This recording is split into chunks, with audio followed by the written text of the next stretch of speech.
Hello दोस्तों, rankers view में आप लोगों का स्वागत है। और अभी जो सबसे बड़ा प्रश्न बना हुआ है कि बीपीएससी 66 मेंस का रिजल्ट कब आएगा, इसके संदर्भ में बहुत सारे लोगों का फोन आ रहा है। और इसके संदर्भ में एक बात मैं स्पष्ट तौर पे बता दूं दोस्तों कि आप लोग इतना ज़्यादा बेचैन मत होइए। सबसे पहले बीपीएससी की जो कार्यशैली है उसको हम लोग बखूबी समझते हैं, और आपको जो न्यायिक सेवा का रिजल्ट है उसके रिजल्ट के बाद जो है कि आपको बीपीएससी 66 पे ही टारगेट आयोग का हो चुका है, ये कन्फर्म है। और इसमें आपको रिजल्ट बनाने में उसको कम से कम 20 से 25 दिन का समय लगेगा, ये हमें जानकारियां मिली है। तो आप लोग परेशान मत हो कि आज रिजल्ट आ रहा है, कल आ रहा है। यूट्यूब की संख्या इतनी ज़्यादा हो गई है ना कि कुछ भी लोग डाल देंगे, और लड़के इसके कारण परेशान होते हैं। बार बार हम लोगों के पास फोन आता है। और चूंकि हमारी संस्थान ऐसी इंफॉर्मेशन नहीं देती है जो लड़कों में भ्रम की स्थिति पैदा करे, बिना कोई सटीक जानकारी के हम लोग कुछ बोलते ही नहीं। चाहे वो आपका सीडीपीओ के डेट बढ़ने की सूचना हो, या फिर आपको सीट बढ़ने की बीपीएससी में सूचना हो, या न्यायिक सेवा के संदर्भ में जो समान प्रशासन विभाग मामला गया, उसके बाद हाईकोर्ट में मामला गया, 5% का नियम फॉलो नहीं होना, सारी जानकारियाँ हम लोगों ने दी थी। और जो कि देखिए, बिना स्पष्ट जो है कि चीज़ों के हुए हम लोग कोई जानकारी ऐसे ही नहीं देते हैं। तो इसलिए हम लोगों की सूचना पर आप लोग पूर्णतः विश्वास कर सकते हैं।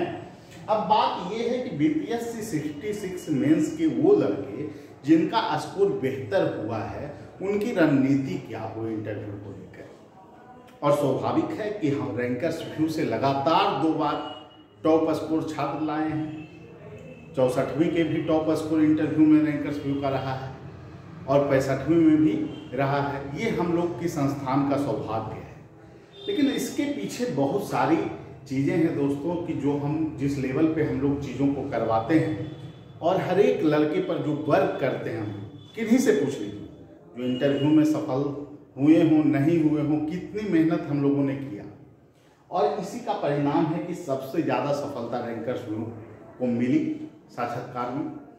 और इस संदर्भ में सबसे पहला जो बात है कि आप लोग तैयार कैसे कीजिए चीज़ों।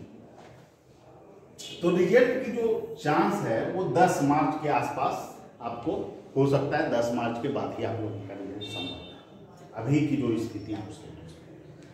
सबसे पहले आप लोगों को किन किन पक्ष पे आपको फोकस करता है इंटरव्यू में, ये हम आपको बता देते हैं। क्योंकि बहुत सारे लोगों का उत्सुकता था कि सर कुछ प्लानिंग बता दीजिए, कुछ वर्क हम करें, कैसे करें, आप लोग एक ग्रुप बना दीजिए।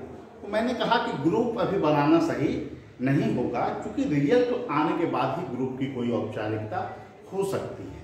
तो इस संदर्भ में आपको जो चीज़ें हैं, पहले आपका व्यक्तिगत नाम, जन्मतिथि, उसमें आप लोग 2 देख लीजिएगा। एक तो डेट ऑफ बर्थ क्या है, उसमें जिस डेट को है वो भी देखना है आपको, जिस ईयर में है उस डेट को भी देखना है। राष्ट्रीय अंतर्राष्ट्रीय कोई घटना, सकारात्मक नकारात्मक दोनों अर्थों में, ठीक है।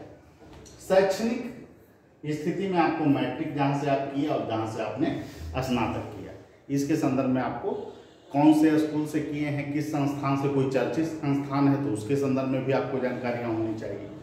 इसके अलावे जो है आपको परिवार का आकार, अगर बड़ा परिवार है तो उसके संदर्भ में, छोटा परिवार है तो उसके सकारात्मक नकारात्मक दोनों। जिला में आपको आर्थिक, राजनीतिक, फिर आपको जो है कि वहाँ का जो है राजनीतिक स्थिति क्या है, आर्थिक स्थिति क्या है, कृषि में क्या क्या आपके यहाँ जो है कि महत्व रखता है, कौन कौन सा फसल, किसी फसल को अगर जीआई टैग मिला हो, महत्वपूर्ण हो, तो उसको भी जानना चाहिए आपको।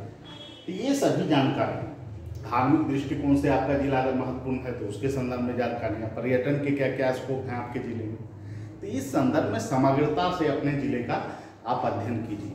बहुत सारे लोग बोलते हैं कि जिला के संदर्भ में प्रश्न नहीं पूछा जाता है। हमारे पास ऐसे सैकड़ों बच्चे हैं जिनको जिला के संदर्भ में प्रश्न पूछा गया है। वो इस बात को साबित करता है कि जिला के संदर्भ में उनके पास जानकारियाँ होती है, इसमें कोई कन्फ्यूजन नहीं रखिएगा। अब आ गया दूसरा पहलू, राज्य स्तर पर कैसे चीज़ों को तैयार करें। तो पहले तो आप लोग अभी जो काम करना है, जैसे बाढ़ हो गया, सूखा हो गया, इसके कारण क्या है, समस्या का समाधान क्या हो सकता है, बिहार के 4-5 जो है विभूतियों के बारे में आप जान लीजिए, कुछ स्वतंत्रता सेनानी उस समय के बारे में, इनके बारे में जान लीजिए आप लोग। तो ये सभी चीज़ों पर आप लोग वर्क कीजिए। वर्तमान जो कैबिनेट है उसमें महिला कितनी हैं, पंचायती राज चुनाव लेटेस्ट हुआ है उसके बारे में जानकारी, राष्ट्रीय स्तर पर चीज़ों देखिए, यूपी में चुनाव हो रहा है, मणिपुर में हो रहा है, तो इस संदर्भ में भी जानकारियाँ जिन जिन राज्यों में हो रही है वो भी आपके पास होनी चाहिए। इसके अलावे आपको क्या करना है, जो आपका स्नातक का पेपर है उस पर आप काम कीजिए, ठीक है, ग्रेजुएशन के विषय। और इसके अलावा जो वैकल्पिक विषय, बहुत सारे ऐसे बच्चे होंगे जिनका स्नातक का विषय और वैकल्पिक विषय अलग होगा, तो उन दोनों पे आपको काम करना है। और ये सभी चीज़ों पे आप काम करिए इंटरव्यू में, तो निश्चित रूप से दोस्तों हम लोगों का जो मार्गदर्शन है वो आपको अच्छा अंक दिला पाएगा, ऐसा हमारा पूर्ण विश्वास है। एक बात और बता देता हूँ कि आप लोग जो तैयारी करते हैं उसमें सबसे पहले आपको सकारात्मक रहना जरूरी है, क्योंकि इसमें आपको प्रशासनिक व्यवहार इससे संबंधित भी आपको प्रश्न पूछे जाएंगे, क्योंकि आपको बीपीएससी की पानी लगेगी।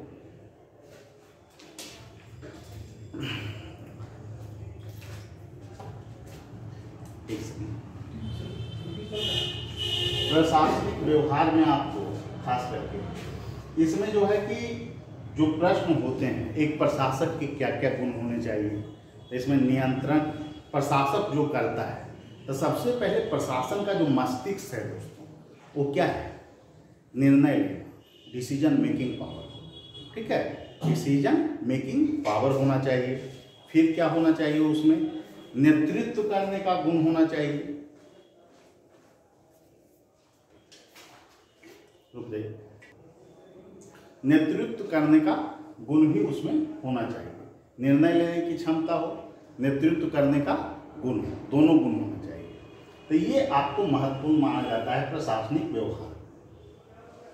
ये आपको पूछा जा सकता है एक प्रशासक में कौन कौन गुण होने चाहिए, तो सबसे पहले आपको बोलना है नेतृत्व करने की क्षमता, इस पे काम हम लोग करवाएंगे, और निर्णय लेने की क्षमता, ये दोनों बेसिक है। बहुत लोग बोलते हैं कि ईमानदार होना चाहिए, ईमानदार हर व्यक्ति को होना चाहिए, ठीक है, और सारा चीज आपको करवाया जाएगा।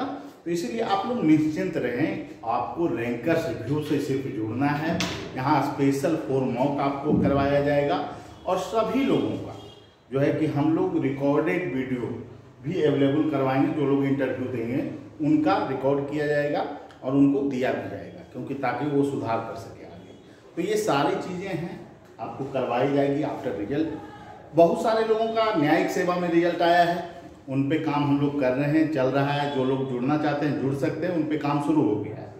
ESI के बहुत सारे लोग हैं, उन पे भी काम शुरू हो चुका है। तो ठीक है, आप लोग जुड़ सकते हैं इंटरव्यू में। निश्चित रूप से रैंकर्स रिव्यू के द्वारा 64-65 के भी आपको टॉप स्कोर रहे हैं, और ये एग्रीकल्चर वाले में 100% सफलता देने वाली एकमात्र संस्थान रैंकर्स इंटरव्यू। तो आप लोग हमारे संस्थान से जुड़ सकते हैं, ठीक है। सभी लोगों को धन्यवाद और सभी को शुभकामनाएं, ठीक है।